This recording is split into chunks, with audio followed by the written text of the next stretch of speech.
notre thème e-santé qui a été créé très récemment en 2011, donc au sein de notre GDR, qui avait tout un ensemble de thèmes. Et le thème e-santé a été créé en fait à la croisée, je dirais, de l'ensemble des thèmes du GDR, puisqu'effectivement l'e-santé recouvre l'ensemble de ces thèmes. Alors, un très grand merci donc aux orateurs qui ont accepté effectivement de venir faire part de leur très grande expérience et très grande expertise dans le domaine donc, des TIC pour l'écosystème du soin à domicile. C'est un vaste programme. Nous avons eu la chance, effectivement, d'avoir un beau panel d'orateurs qui ont une très grande expertise dans ce domaine. Il est très important, effectivement, pour nous, chercheurs, effectivement, dans nos futures stratégies de recherche, d'avoir l'opinion de l'ensemble de ces experts pour, effectivement, essayer d'approfondir au maximum donc, nos recherches futures. Donc, je ne vais pas faire de grands discours, je vais simplement appeler donc, le premier orateur, donc Jacques Duchesne, qui est directeur de l'Institut Charles Delaunay à Troyes, et également président de MADOPA, président d'honneur peut-être maintenant, l'as-tu dit. Et donc je te laisse la parole, Jacques. Merci beaucoup. Je suis honoré d'être là pour parler des recherches que nous développons à l'UTT et puis des éléments connexes aussi. Autour du repérage et du suivi de la fragilité. Donc, d'abord, le titre, c'est celui que j'ai proposé là. En fait, on va resserrer un petit peu par rapport à ce titre-là pour ne pas développer trop, mais pour susciter plutôt des interrogations, des questions, des commentaires. Je pense que c'est aussi l'objet de ce type de réunion. C'est moins de faire du baratin que d'effectivement d'échanger et d'interagir. Simplement, ce que je voulais dire, c'est que tout ce que je vais dire ici, évidemment, c'est d'abord dans le contexte de l'Université de technologie de Troyes, dans une petite équipe autour de e-santé, mais que ça rentre dans un contexte. Et évidemment, ce type de recherche ne peut que rentrer dans un contexte. Si on les fait, si on les fait sans regarder autour de nous, je pense que c'est même pas la peine de commencer. Donc le contexte, c'est quoi? Eh bien, le contexte, c'est d'abord les centres experts du CNR. Donc, vous le savez tous, mais je pense que Bruno en parlera probablement, donc je vais pas épuiser le bout là-dessus. Mais la préoccupation de base, c'est de dire, bon, comment peut-on faire pour que, au travers d'un certain nombre de solutions, je ne parle pas nécessairement de technologie, au travers d'un certain nombre de solutions, comment faire pour pouvoir apporter du mieux. Et apporter du mieux, après, vous cataloguez du mieux dans la vie, du mieux dans la santé, du mieux dans la collaboration, etc. Voilà. Et ces questions-là, pour pouvoir se les poser dans de bonnes conditions, il faut se les poser à plusieurs. Et donc l'UTT a d'abord rassemblé autour d'elle dans une association qui s'appelle MADOPA, Maintien en autonomie à domicile des personnes âgées. Donc l'UTT a rassemblé l'ensemble des acteurs qui ont de la valeur, qui ont de la compétence, et qui ont de la complémentarité par rapport à ces questions du maintien en autonomie à domicile. Parce qu'on a considéré qu'on ne pouvait pas élaborer seul des solutions de ce type. Il faut que tout le monde soit là. Tout le monde, c'est les financeurs, c'est les chercheurs, c'est les innovateurs, c'est les industriels, c'est les technopoles, c'est les médecins, c'est les CHU, etc. C'est tous ces gens-là qui ont été regroupés au sein de MADOPA pour pouvoir discuter de façon correcte de tout ça. Et puis, puisque maintien en autonomie à domicile, eh bien, domicile, c'est Habitat. Habitat, comment intégrer tout ça dans l'habitat, d'où le sens de notre participation au Centre d'expertise national Habitat, où nous sommes spécifiquement responsables de l'animation recherche. Évidemment, c'est la seule chose qu'on sache à peu près bien faire. Et donc, c'est dans ce cadre-là, effectivement, qu'on est dans le CN Habitat. Et puis on est en train de mettre en place un Living Lab qui s'appelle déjà Active Aging. Living Lab, pourquoi? Tout simplement parce que quand vous élaborez des solutions, d'abord il faut les co-élaborer. C'est-à-dire faire participer à l'élaboration l'ensemble de ceux qui vont participer à la vie de la solution. il faut apporter aussi des solutions d'évaluation de ces dispositifs. Je pense que, je ne sais pas si Pierre en parlera probablement de ça. Donc on est en train de mettre en place un l'ILab autour de ces questions de bien vivre à domicile. Voilà, ça c'est le contexte. Alors maintenant je vais sortir ma montre parce que sinon il va y avoir... Juste simplement dans le fond de la salle, est-ce que vous entendez suffisamment ou est-ce qu'il faut prendre le micro? Je peux prendre le micro. D'accord. Ça va mieux comme ça. Voilà. Bon, ben voilà. Dites-le hein, surtout, réagissez. Bon, c'est mieux pour tout le monde apparemment. Donc, ce que je vais focaliser, comme je l'ai dit tout à l'heure, sur deux exemples qui sont les projets Arpège et projet ActiveAging. Le projet Arpège, on va le voir tout de suite, et le projet ActiveAging un peu plus tard, donc autour de la préoccupation de repérage, suivi et action autour de la fragilité. Alors, à l'UTT, on n'est pas très bien placé. Je vais me mettre... Ah oui, mais ça va gêner. Bon. À l'UTT, en fait, nous abordons le thème de la fragilité, ou plus exactement celui de la fragilisation, sous deux angles qui sont les angles physiques et sociaux. Il y a des gens qui savent très très bien faire l'approche cognitive, donc nous ne sommes pas des spécialistes de ça, et donc nous n'approchons pas cette dimension-là. On va revoir ça tout à l'heure. Donc, l'idée dans ce... Voilà, ça sera mieux. L'idée dans ce cadre-là, c'est d'intervenir dans ce processus dynamique qui fait passer, si on n'y fait rien, de l'autonomie vers la dépendance. Et nous ne sommes pas des spécialistes de la fragilité. Nous avons évidemment des spécialistes qui travaillent avec nous. Nous sommes des technologues, c'est-à-dire que nous parlons avec l'ensemble de l'écosystème des personnes âgées pour pouvoir essayer d'intervenir de la façon la plus intelligente possible. Et donc nous abordons cette fragilisation sous trois formes. Un, le repérage, c'est le projet Arpège dont on va parler tout à l'heure. Deux, le suivi.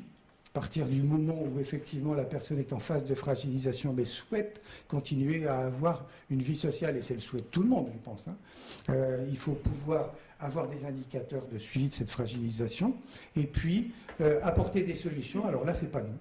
Ce sont vraiment les professionnels.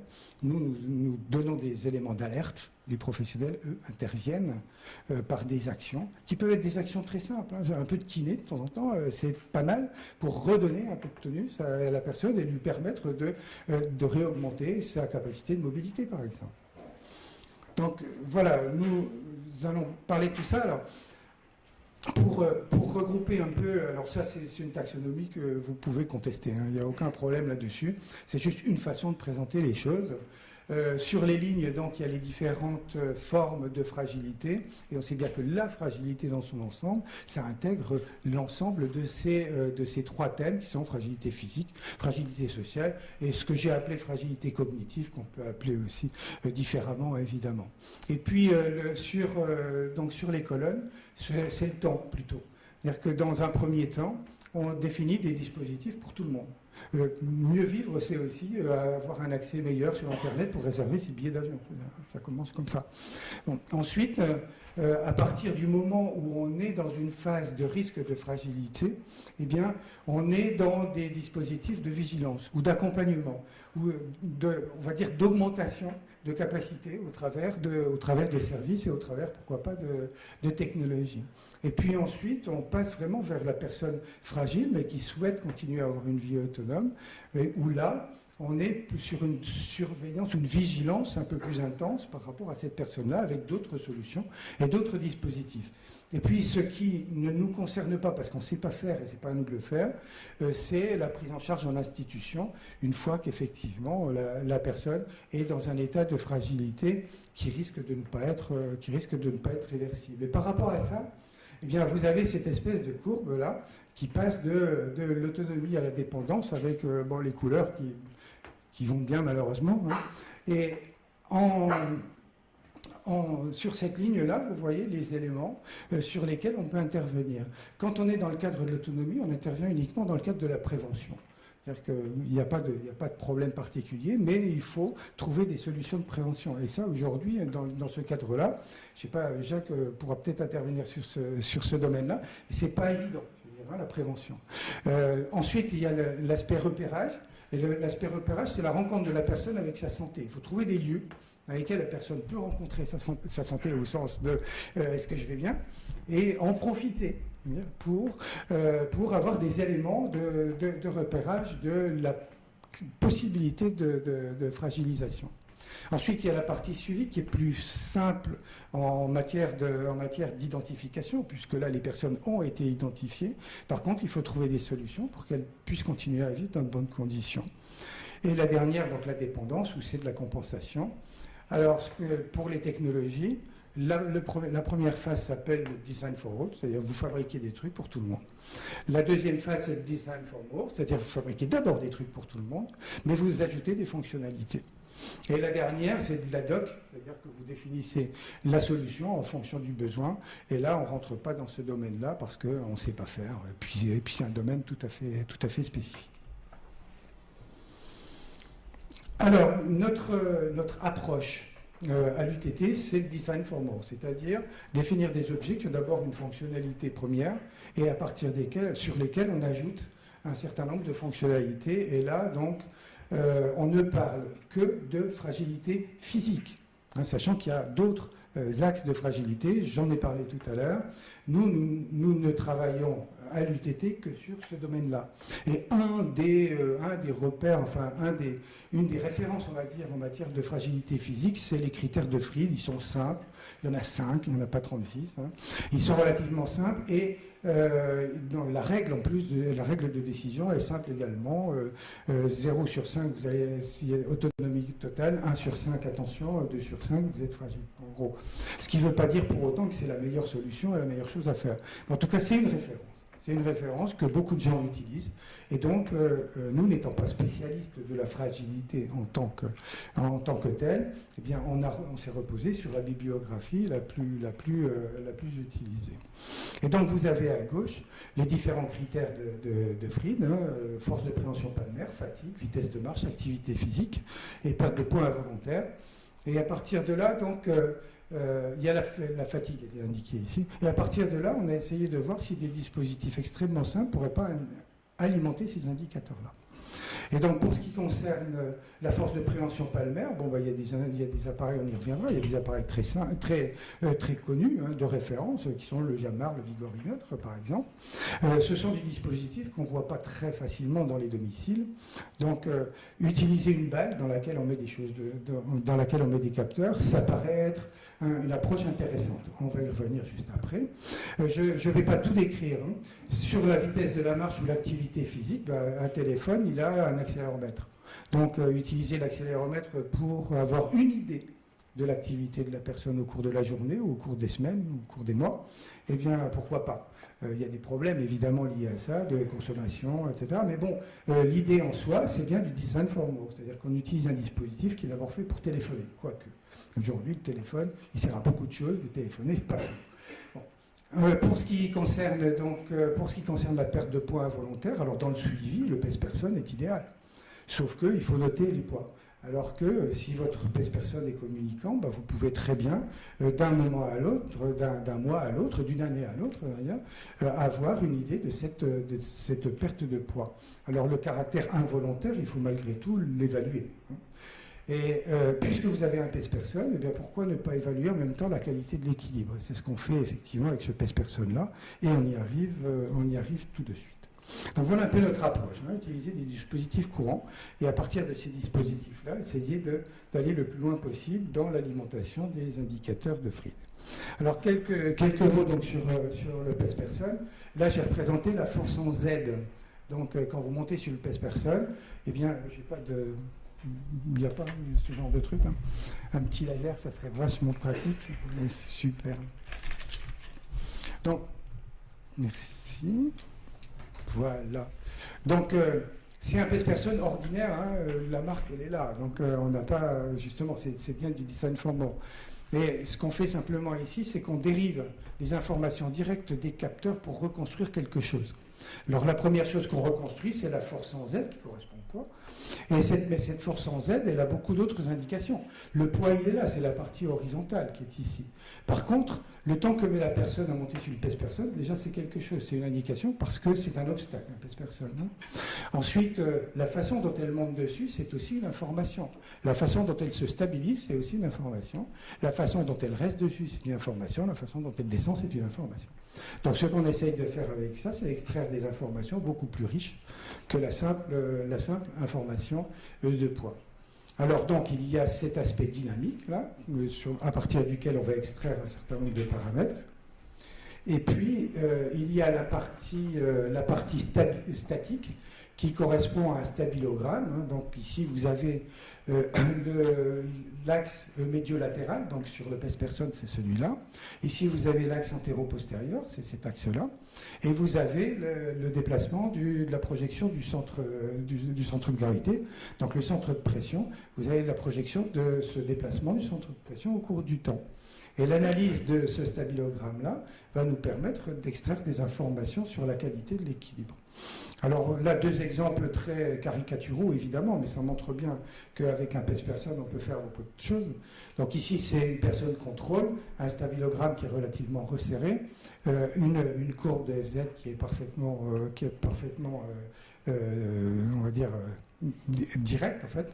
Et puis ici, donc, une personne à stabilité, on va dire, vacillante, avec la courbe FZ où on voit l'influence de l'effet du posé du deuxième pied ici, l'hésitation, la stabilisation ici, et puis les problèmes liés à la descente. Alors que pour le stabilogramme, eh bien, la surface couverte, mais ce n'est pas le seul paramètre intéressant, la surface couverte est aussi importante.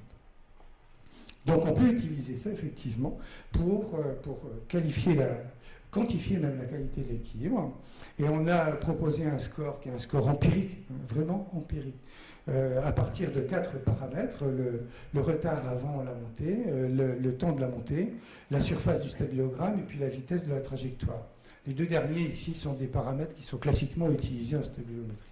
Donc on n'a pas inventé quoi que ce soit pour l'instant, on a utilisé ça.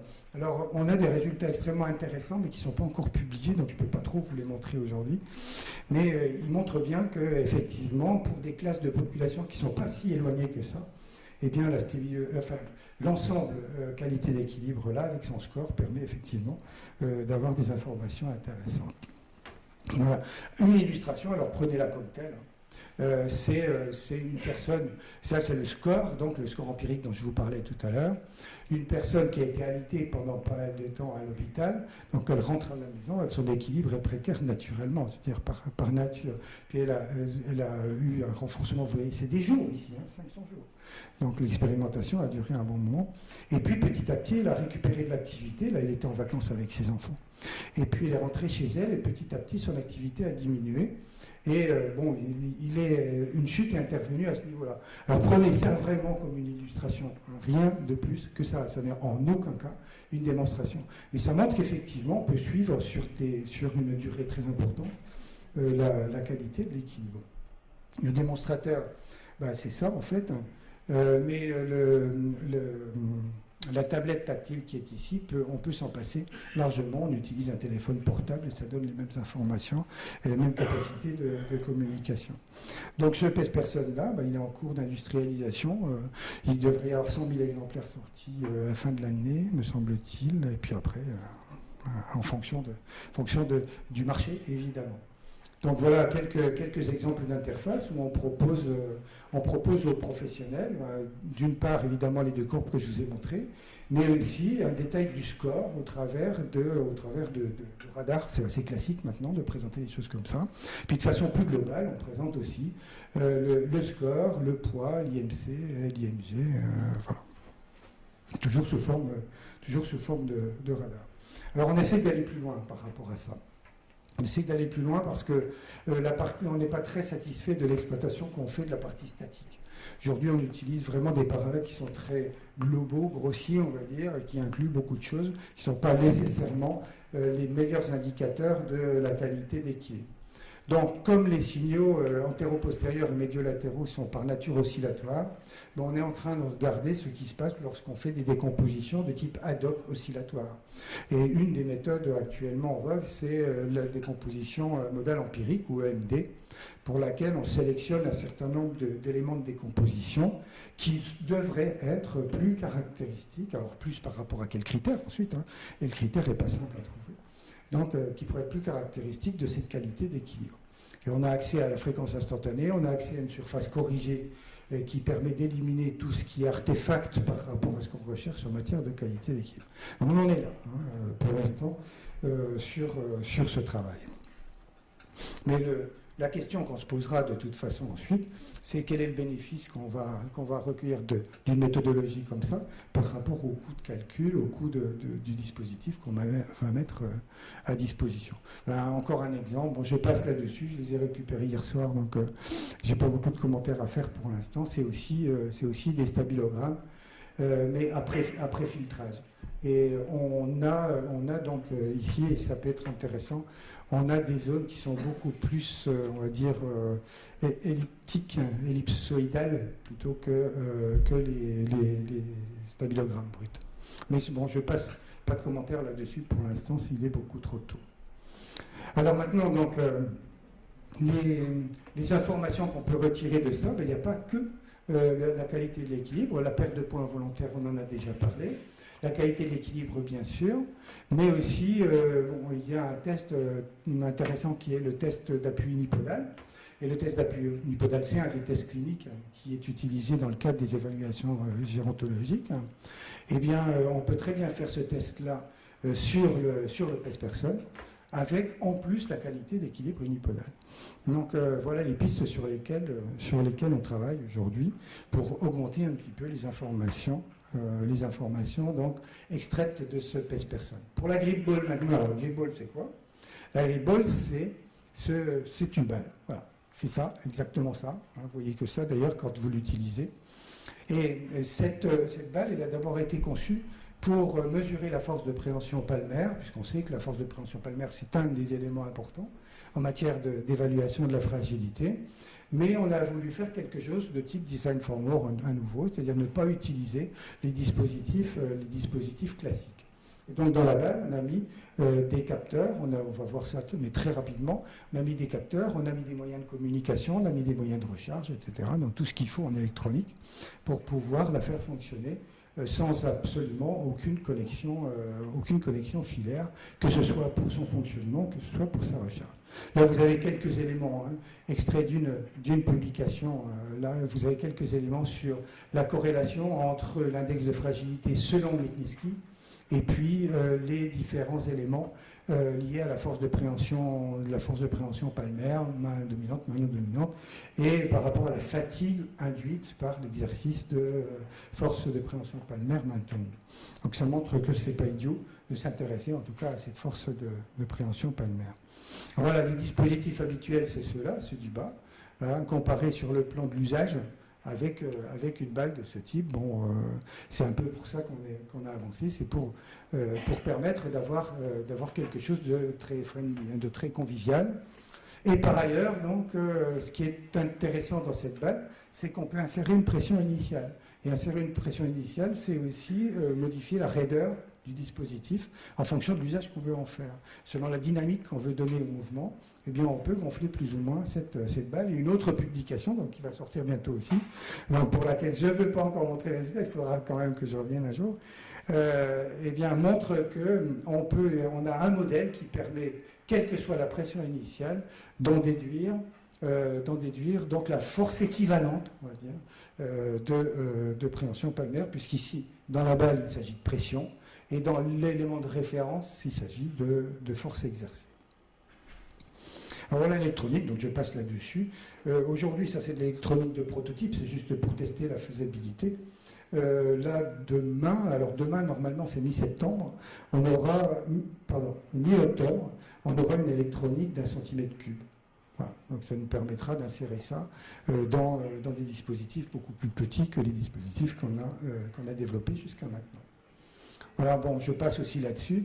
On a évidemment, quand on développe quelque chose de nouveau, il faut le comparer à des références. Donc la référence pour nous, puisqu'il s'agit de pression, c'était le vigorimètre, qui est un outil de référence de la mesure de la force de préhension palmaire. Et vous voyez qu'on n'est pas si mauvais que ça par rapport à cette référence.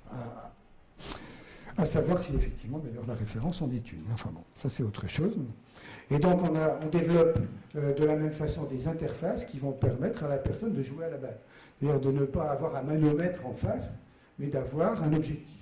Et cet objectif-là, en fonction de à qui on s'adresse, il pourra être présenté de différentes façons. Et là, ça veut dire que n'importe qui dans la maison peut jouer à ça. Je veux dire, tester sa force maximale. Et puis essayer de battre mamie, ou mamie essayer de battre le petit-fils. Bon, voilà, l'intergénérationnel, il est là-dedans aussi. Voilà, on essaye de développer des interfaces un peu de ce type-là. Et puis ce qu'on cherche à regarder aussi, c'est si l'expression de la fatigue induite par une pression prolongée sur la balle, si cette fatigue induite est là un rapport ou pas avec la fatigue selon Fried. Parce que la fatigue selon Fried, c'est plutôt une fatigue mentale, alors qu'ici, il s'agit d'une fatigue purement physique, musculaire. Et on voudrait voir si cet indicateur de fatigue-là a aussi une répercussion sur les indicateurs de Fried. Et là, donc, on va essayer de travailler sur des approches de type EMD, enfin des approches non linéaires en général, pour essayer d'extraire les phénomènes oscillatoires liés à l'activité des unités motrices. Et puis, puisqu'on avait une balle, on s'est dit que c'est pas autant y penser pour autre chose.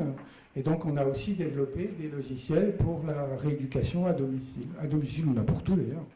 La rééducation, c'est-à-dire que côté professionnel, il définit un gabarit d'exercice, et puis côté personne, elle joue. Elle joue à faire passer au mieux l'avion dans les anneaux ici. Mais les anneaux qui sont là correspondent au gabarit que vous avez fixé avant. Et donc, plus l'exercice, plus le score de jeu est élevé, et mieux l'exercice a été réalisé par la personne. Ça, c'est un exemple, alors, évidemment. C'est l'approche jeu sérieux, mais après, il faudra s'adresser aux spécialistes des jeux sérieux pour développer quelque chose qui soit vraiment intéressant. Mais les kinés sont déjà intéressés par ce type d'approche. Alors pour la qualité de la marche, je ne vais pas vous en dire grand-chose. On développe des choses à partir d'un téléphone portable. Ce n'est pas nécessairement la meilleure solution aujourd'hui. Ce qu'on sait simplement, c'est qu'à partir de l'accélérométrie, on peut voir beaucoup de choses. Et dans beaucoup de choses, eh bien, il y a les positions. Parce qu'il n'y a pas que les accéléromètres dans les téléphones, il y a aussi des magnétomètres, il y a aussi des... Alors je cherche le terme qui va bien.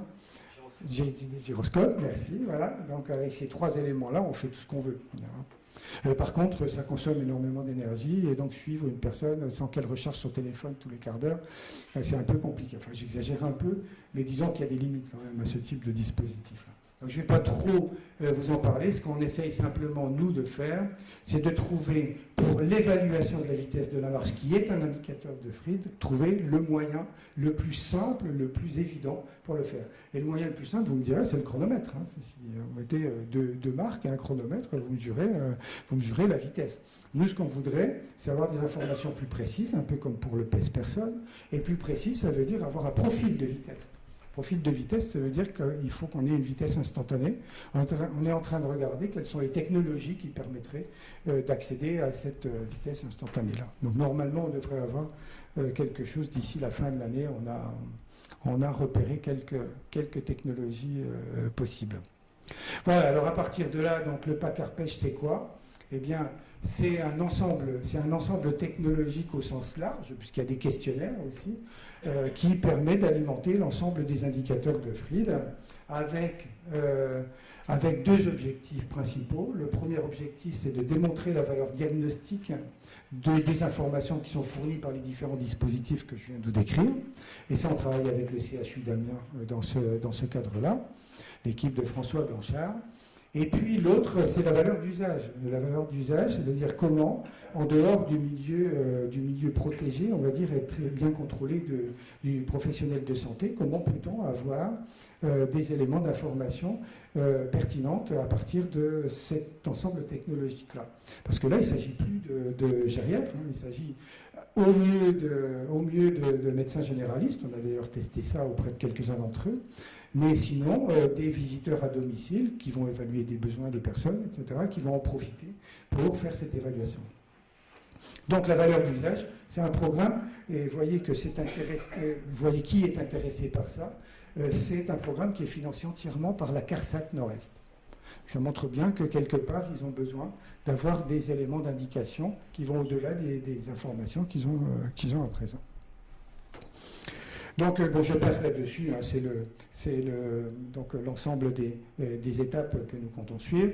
Alors, il y a un autre programme qui utilise les mêmes dispositifs, mais au domicile cette fois et dans un cadre uniquement d'évaluation d'usage. Alors, Arpège, c'était repérage. Active Aging, ce programme, c'est suivi cette fois. Donc des personnes ont été repérées et sont suivies au domicile au travers des technologies qu'on a vues ici, qui sont redécrites là.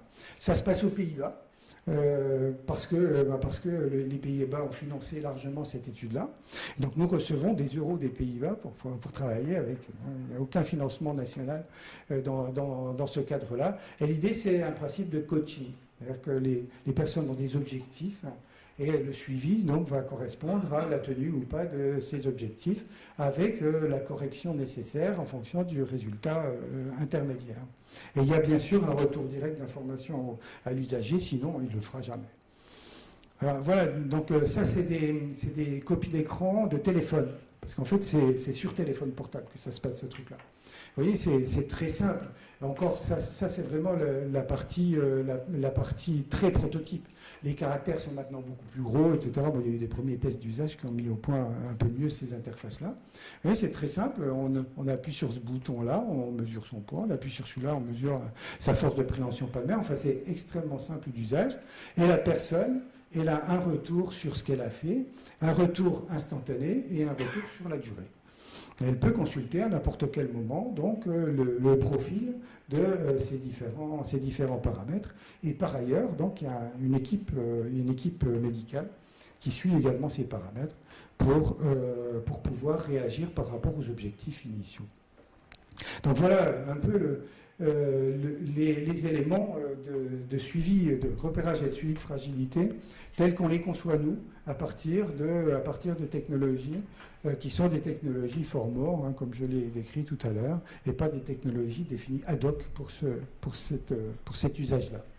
Et donc je reviens quelques instants, et ça sera vite fait, mais ça me permettra d'être à l'heure, hein, finalement, puisque je crois qu'on m'avait donné à peu près 30 minutes, c'est ça ? Donc sur les structures d'appui.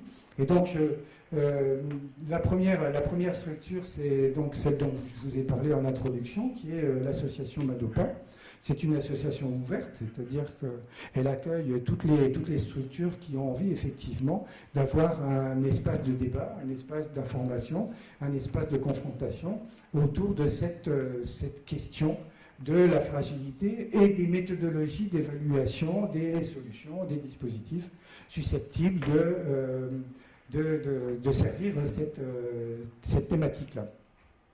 Alors, depuis 2 jours, je pense que Madopa a été labellisé Centre Expert du Centre National de Référence Santé à Domicile et Autonomie pour sa compétence, hein, uniquement, donc, qui est traduite ici. C'est important parce que ça permet aussi d'avoir un réseau d'acteurs élargi par rapport au réseau déjà important de Madopa. Voilà quelques éléments de participation. Il y en a d'autres depuis, hein, parce que je pense il y a eu 7 nouvelles structures qui ont adhéré à Madopa entre les mois de mai et de juin. Donc c'est ouvert. C'est ouvert, mais ce n'est pas ouvert aux individus, c'est ouvert aux structures. Parce que ce sont les structures, effectivement, qui représentent les différents champs de compétences dont on a besoin pour parler à peu près intelligemment de ces questions-là. Voilà. Alors, pour l'instant, ce n'est pas vraiment le Nord-Est, parce que vous voyez que Montpellier est là, et vous voyez que les Côtes d'Armor sont là. Donc, ce n'est pas limité, évidemment, au Nord-Est. C'est simplement un effet graphique parce qu'au départ, évidemment, cette initiative est partie de Troyes. Le deuxième point dont je vous avais parlé, c'est le Living Lab, encore une fois. Il faut absolument co-concevoir des dispositifs. Il est hors de question dans ce cadre-là, me semble-t-il, en tout cas, vous pourrez peut-être contester cette affirmation-là, mais en tout cas pour moi, il est hors de question de faire autre chose que de co-concevoir avec les usagers. Et les usagers, il y en a beaucoup. Les usagers, c'est les usagers professionnels, c'est les usagers finaux, c'est les usagers industriels qui vont assurer la maintenance, c'est les usagers qui vont installer, etc. Donc il y a beaucoup effectivement d'usagers en cause, et donc construire des scénarios, tester les premières solutions, cadrer le cahier des charges, etc. Tout ça, ça doit se faire de façon conjointe avec les usagers. Et nous, ce qu'on voudrait, c'est formaliser un peu ça autour d'un Living Lab qui s'appelle Active Aging. Se formaliser sans plus, je veux dire. C'est-à-dire qu'on ne va pas faire des structures avec une organisation extraordinaire, etc. Non, c'est vraiment un espace dans lequel les gens peuvent pratiquer cette approche de co-conception, quel qu'il soit, et qu'ils puissent avoir l'ensemble des interlocuteurs nécessaires pour pouvoir aborder ça. Alors ceux qui sont là ne sont pas ceux qui sont dans Active Aging, parce que sinon, Stéphane qui va hurler, non, ce sont les gens qui ont accepté de participer à l'élaboration de ce Living Lab. Ça, c'est pour surtout vous montrer qu'on ne fait jamais quelque chose tout seul. Et que s'il n'y avait pas tous ces gens-là, on n'aurait jamais commencé. La première chose qu'on a faite, et ça c'est une démarche que je recommande, c'est de réunir tous ces gens-là, pratiquement tous, je pense tous ces gens-là, et de leur dire, est-ce que ça a du sens ce qu'on a envie de faire ?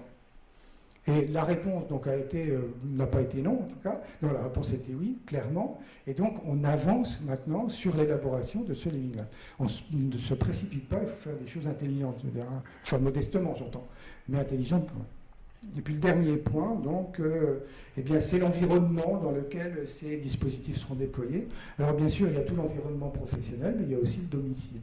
Et c'est la raison pour laquelle donc, nous avons accepté de participer au CEN Habitat, hein, pour les aspects recherche, c'est ce que je vous ai indiqué tout à l'heure, parce que les questions de recherche ne se posent pas de façon isolée, elles se posent dans un environnement. Et cet environnement-là, eh bien, il nous semblait que le CEN Habitat a été un bon espace, hein, pour le faire, à condition qu'effectivement la recherche l'innovation puisse effectivement se développer dans de bonnes conditions.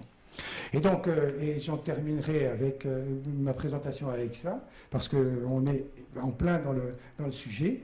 Donc, on organise en commun avec le GDR STIC Santé on va dire, c'est un atelier de réflexion, c'est pas un colloque, c'est pas un atelier de réflexion autour de la question. Quelle recherche dans le domaine de l'habitat intelligent pour la santé et l'autonomie ? Donc c'est la question. Alors, il y a des gens qui viendront nous dire ce qu'ils font, et puis à partir de là, on essaiera de deviner ce qu'il faut faire, d'élaborer ce qu'il faut faire. Et ensuite d'aller voir les gens qui payent pour leur dire voilà ce qu'on suggère de faire. Et donc la discussion que j'ai eue en préliminaire avec Jacques Demongeot, ça va bien dans ce sens-là. Pour aller voir des gens qui payent, il faut d'abord avoir quelque chose à proposer. Et donc il faut d'abord se poser les bonnes questions, c'est l'idée de cet atelier de réflexion. Voilà, je vous remercie, mais je les remercie aussi, parce que, encore une fois, ça je le mets systématiquement avec leur accord, bien entendu, je mets systématiquement, s'il n'y avait pas ces gens-là, eh ben, nous, on n'existerait pas, je veux dire, dans ce domaine de recherche-là. Voilà, merci à vous, merci de votre attention, et merci à vous.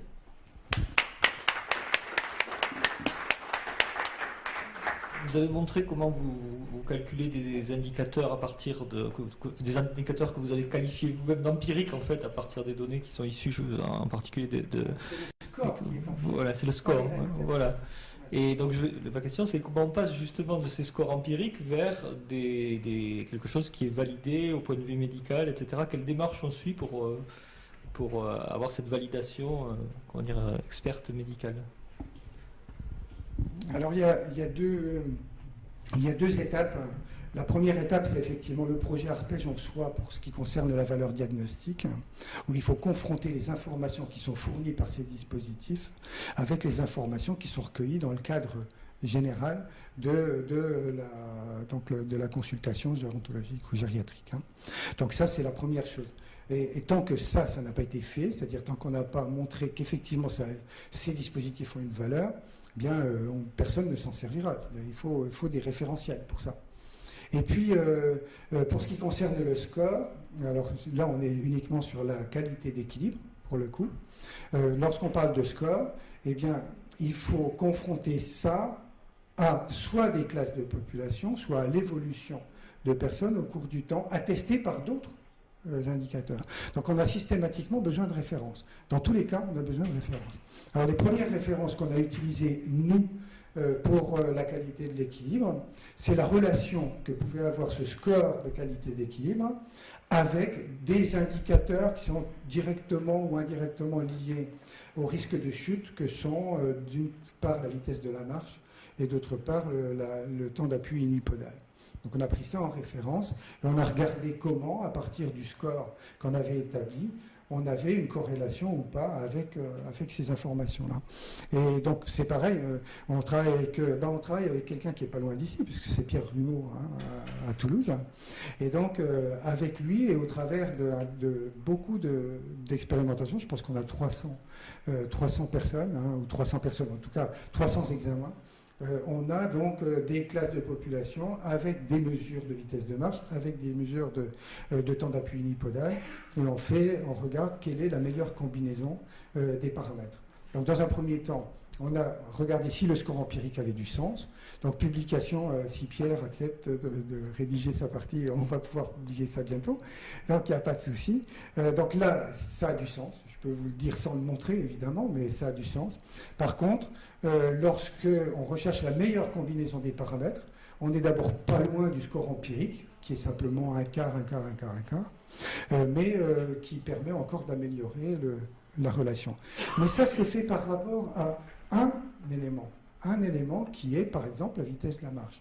Avec d'autres éléments de comparaison, d'autres critères, on aurait forcément des combinaisons différentes. Forcément. Donc, quand on cherche à optimiser quelque chose, vous le savez très bien, on cherche à optimiser par rapport à un objectif. Et cet objectif-là, il est différent suivant qu'on parle de risque de chute, suivant qu'on parle d'équilibre au sens kiné du terme, suivant qu'on parle, etc. Donc, à chaque fois, les choses sont différentes. Mais effectivement, la validation se fait comme ça. Alors, dans la continuité en fait de cette question, personnellement, donc ce qui m'interpellait en fait, c'est comment gérer la fusion dynamique des données, comment gérer cette dynamique à la fois dans le temps et dans l'espace des paramètres notamment. Comment on peut arriver, est-ce que là-dessus, donc, tu as des idées donc, sur cette gestion de la dynamique dans le temps et dans l'espace? Alors la question est un petit peu difficile, mais je crois que j'ai répondu déjà partiellement, puisque le score en soi, c'est déjà une réponse partielle à la question.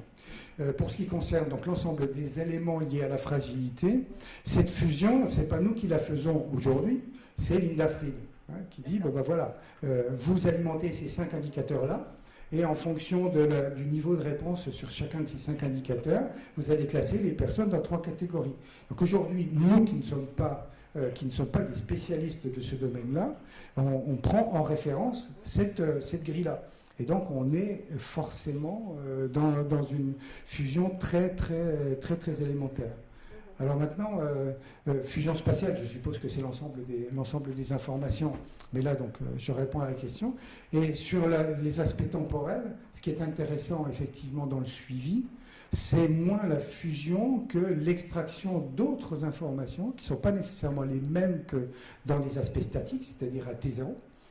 Et là, on a beaucoup de difficultés. Vous avez vu les échelles de temps sur l'illustration que je vous ai montrée. C'était 500 jours. 500 jours, une chute. Bon. Ce qui veut dire qu'il faut avoir le temps, il faut prendre le temps, effectivement, mais il ne faut pas faire n'importe quoi. Il faut vraiment construire un protocole qui ait du sens, à la fois par rapport aux personnes qui vont être concernées par cette évaluation-là, et qui ait du sens par rapport à ce qu'on veut démontrer. Et ce n'est pas aussi évident de dire ce qu'on veut démontrer parce qu'on se heurte à nouveau à la référence. C'est quoi la référence de ça marche ou ça ne marche pas? Et là, on a toujours des difficultés de formalisation de cet aspect-là. Oui, parce que j'imagine en plus, d'après ce que tu as expliqué, effectivement, c'est que c'est pas toujours donc les mêmes paramètres. Donc au cours du temps, ça peut changer, etc. Donc c'est ça. Donc suivant ce qu'on observe justement, d'où vraiment la difficulté. Oui, je voudrais faire, parce que dans la thèse de Pierre Rumeau, donc, il y avait un chapitre qui portait effectivement sur des échelles consensuelles, en particulier celles qui sont en réflexion à l'OMS. Alors je sais que les Français ne sont pas très très présents dans les groupes de travail de l'OMS, mais ils essayaient de faire une convergence donc, entre les échelles handicap, alors purement physique, hein, je ne mets pas de cognitif là-dedans, les échelles fragilité, si tu veux, et puis des échelles qui sont utilisées par des gens qui font donc de l'activité physique adaptée ou carrément du sport, si tu veux, qui sont des échelles d'apprentissage, donc de certains exercices, les plus avancés étant certainement les alpinistes, les gens de l'ENSA de Chamonix, bon, qui avaient beaucoup travaillé sur ces échelles. Alors, est-ce que ces scores vont converger? Est-ce que bon, là, vous avez pris le niveau Fried, là, j'ai plus aucun problème. Mais est-ce que vous envisageriez, par exemple, de rentrer ou de suivre l'activité normative, si tu veux, de l'OMS qui, à terme, tu vois, quand on voit que la classification des maladies, ça aboutit à faire notre PMSI, puis à faire maintenant de la T2A, etc. Bon, c'est vrai qu'un jour ou l'autre, ce qui sort de l'OMS, c'est quand même assez... ça a une puissance de référentiel. Alors ça, est-ce que vous suivez? Je ne sais pas si tu te souviens, Pierre avait fait vraiment dans sa thèse allusion à ce type de convergence possible. Je pense qu'il y a vraiment des gens qui tu vois, réfléchissent à se dire tout ça, le GIR, les gens du handicap, et ça faciliterait peut-être aussi les choses pour les industriels qui diraient moi je vais vous permettre de vous classifier suivant la future classification MS. Hein, oui, donc, alors la réponse est en deux temps. Oui, mais c'est la même réponse dans un premier temps que tout à l'heure. Si on n'a pas de référentiel, on n'a rien du tout. On est d'accord. Bon. Maintenant, quel référentiel, effectivement?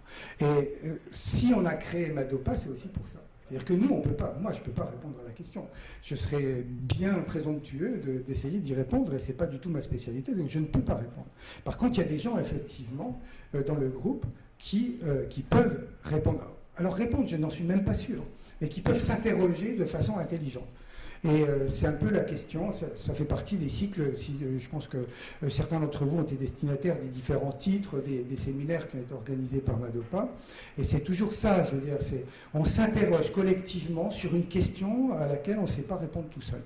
Donc je n'ai malheureusement pas de réponse à te donner aujourd'hui, sinon qu'il faut aller forcément, si on veut que ce soit utile, il faut aller forcément vers le référentiel, le mieux, excuse-moi de la répétition, le mieux référencé. Tu avais une question?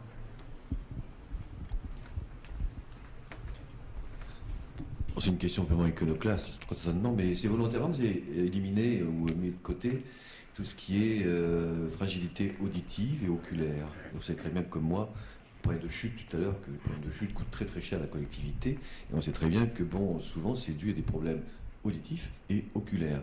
Alors est-ce dans votre démarche de recherche, est-ce volontaire ou pas? Voilà.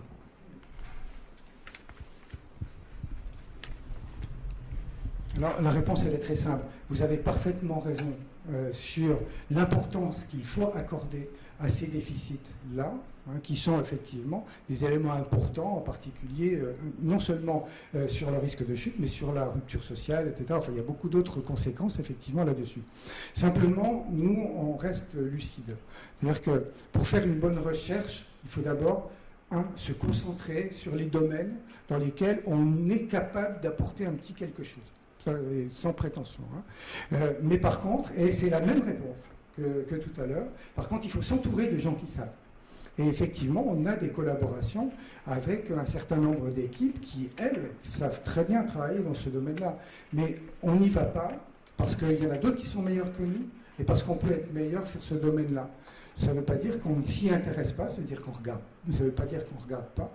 Mais simplement, donc, il faut savoir se limiter aux domaines dans lesquels on peut rendre un peu de service. Voilà.